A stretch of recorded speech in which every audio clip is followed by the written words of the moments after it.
एक कस्बे में दो सहेलियां रहती थीं, पायल और नेहा। पायल की शादी एक साधारण दर्जी से हुई थी और वह छोटे से घर में सादगी भरी जिंदगी जी रही थी। वहीं नेहा की शादी एक बड़े रियल एस्टेट कारोबारी से हुई थी और वह आलीशान बंगले में रहती थी। एक दिन नेहा अपनी लग्जरी कार से पायल के घर पहुंची। घर में कदम रखते ही उसने चारों तरफ देखा और चेहरे पर नाखुशी साफ झलकने लगी। उसने पायल को अपनी वेडिंग एनिवर्सरी का कार्ड देते हुए कहा, पार्टी में ढंग से तैयार होकर आना, मेरे ससुराल वाले बहुत हाई क्लास हैं। पार्टी वाले दिन पायल अपनी सबसे अच्छी साड़ी पहनकर पहुंची।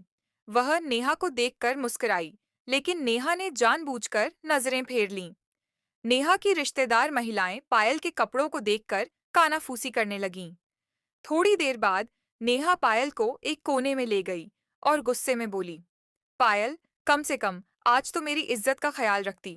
इतने साधारण कपड़े पहनकर आ गई हो, सब मुझ पर हंस रहे हैं।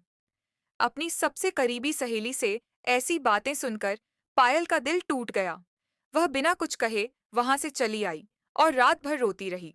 उसी रात उसने तय कर लिया कि अब वह अपनी गरीबी को कभी अपनी कमजोरी नहीं बनने देगी। पायल को बचपन से ज्वेलरी डिजाइन करने का शौक था। उसने अपनी थोड़ी सी बचत से मोती, बीड्स और तार खरीदे और घर से ही हाथ से बनी ज्वेलरी तैयार करने लगी। शुरुआत में उसने दिन रात मेहनत की और ऑनलाइन एक डिजाइनिंग कोर्स भी ज्वाइन किया। धीरे धीरे उसकी बनाई हुई चूड़ियां, झुमके और नेकलेस लड़कियों को बहुत पसंद आने लगे। ऑर्डर बढ़ते गए और उसका काम एक छोटे कमरे से एक वर्कशॉप में बदल गया। 2 साल के अंदर ही पायल शहर की जानी मानी हैंडमेड ज्वेलरी ब्रांड बन गई। एक दिन टीवी पर पायल का इंटरव्यू चल रहा था। एंकर ने पूछा, आपको इतनी बड़ी सफलता की प्रेरणा कहाँ से मिली? पायल मुस्कुराई और बोली, उस दिन से जब मेरी सबसे करीबी सहेली ने मुझे मेरी औकात याद दिलाई। अपने आलीशान घर में बैठी नेहा टीवी पर यह सब देख रही थी। आज पायल उससे कहीं ज्यादा कामयाब और आत्मनिर्भर थी। सीख, अपमान का जवाब शब्दों से नहीं, सफलता से दिया जाता है। कैसी लगी मेरी कहानी?